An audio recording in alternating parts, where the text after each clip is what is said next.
Hello, are you a Christian? I have two numbers for you, 30,000 and 70,000. Keep it in your memory, I'll describe these numbers later.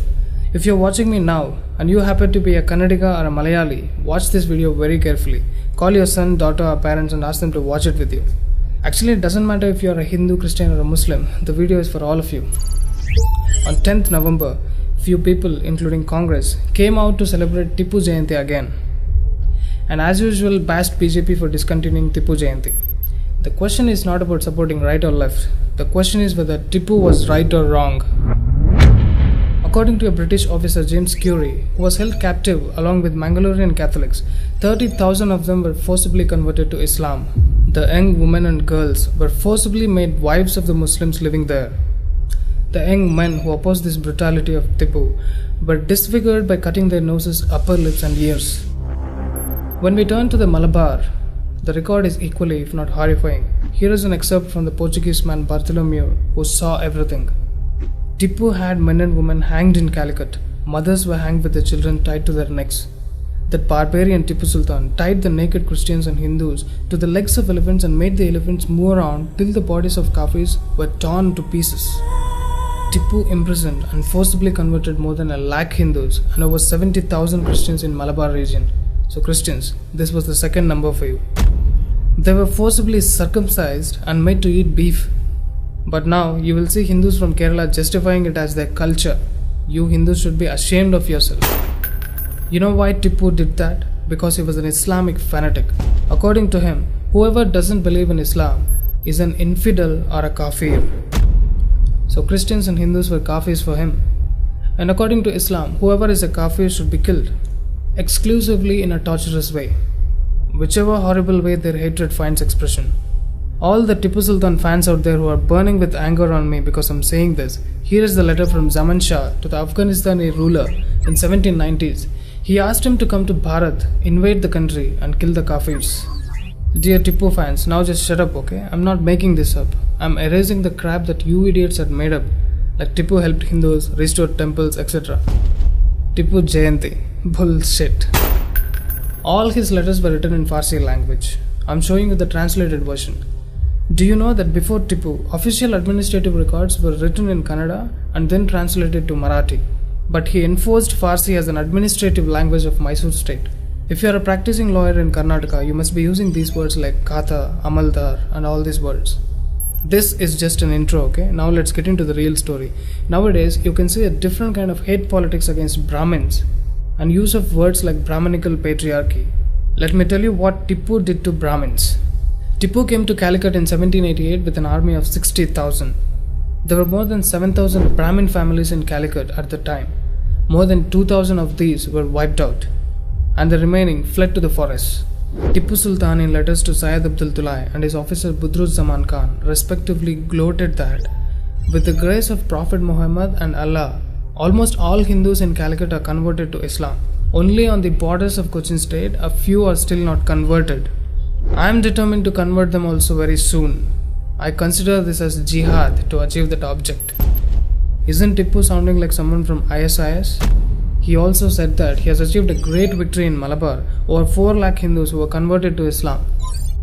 Francois Ripard was a French sailor who was helping Tipu to defeat Britishers. It was stated in his diary in Jan 14, 1799 that Ripard was disturbed by the view from his fort, where Brahmins were chopped daily and their followers were made to see it. You're right when you say women in India aren't safe. Let me tell you some history behind it. There were Mandhyam Iyengars who lived between Mandya and Srirangapatnam area, mainly in Melkote. On Diwali, when all the Mandhyam Iyengars were immersed in celebrations, Tipu's men entered Melkote and massacred at least 800 people, including women and children. Thus, Naraka Chaturdasi became a black day in the history of Mandhyam Iyengars, belonging to Bharadwaja Gotra. After the genocide of these Brahmins of Karnataka, their descendants till date haven't celebrated a single Diwali festival. But according to The Wire, Tipu is a warrior and a dreamer.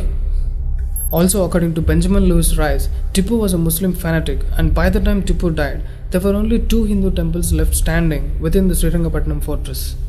If Kerala was where Tipu Sultan showed his cruelty, Karnataka was where he showed his brutality and murderous self. So now you know that it wasn't only the lower caste Hindus who were brutalized by jihadists like Tipu. he also killed thousands of Brahmins and converted lakhs of them to Islam. Everyone who is not a Muslim is equally a kafir to them. Where do you think Muslims who come out on roads to burn down cities like in Gujarat, Delhi and Bangalore learned that skill from? In 1788, Tipu marched into Coorg and burnt down entire towns and villages.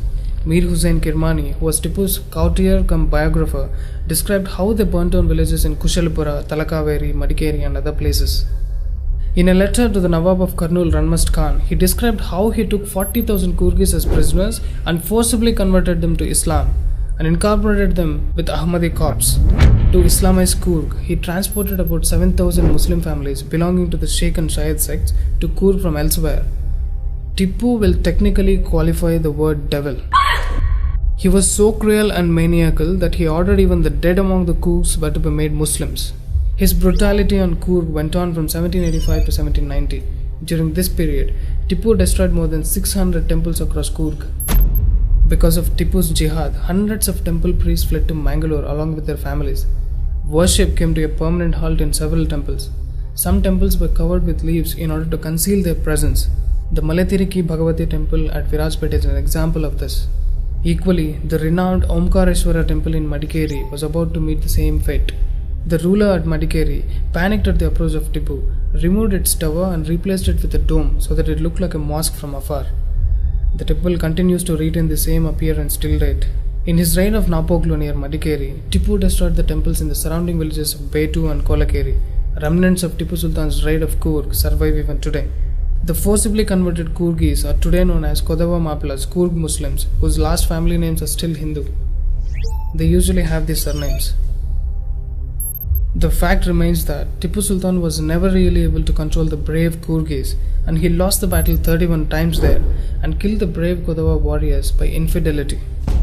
So now we know the reality of this vile Islamist Tipu Sultan. Shameless Congress and left brainwashes youth with beautiful lies about such a person merely for appeasement purpose.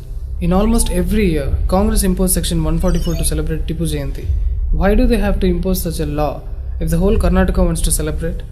The reality is no one wants to celebrate even the existence of this jihadi. Also, it is now clear that all the Muslims living in that area were in fact forcefully converted by Tipu, and they were previously mostly Hindus. He wasn't a freedom fighter as the left says. He fought not only against the Britishers but also against the Nizam, Zamorins of Kerala, also against Marathas. How is a freedom fighter then? He named Mysore to Nazarbad, Calicut to Islamabad, Sakleshpur to Manjarabad. He did all of that for religious and political reasons and to increase his own kingdom and not for the nation. Or else why would he kill lakhs of people for it in the name of jihad?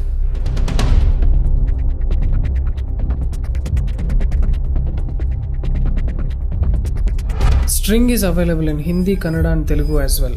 Please subscribe to your favorite regional channel, like and share the video. Please support us through Patreon and one-time payment options. See you again in the next video of String Reveals.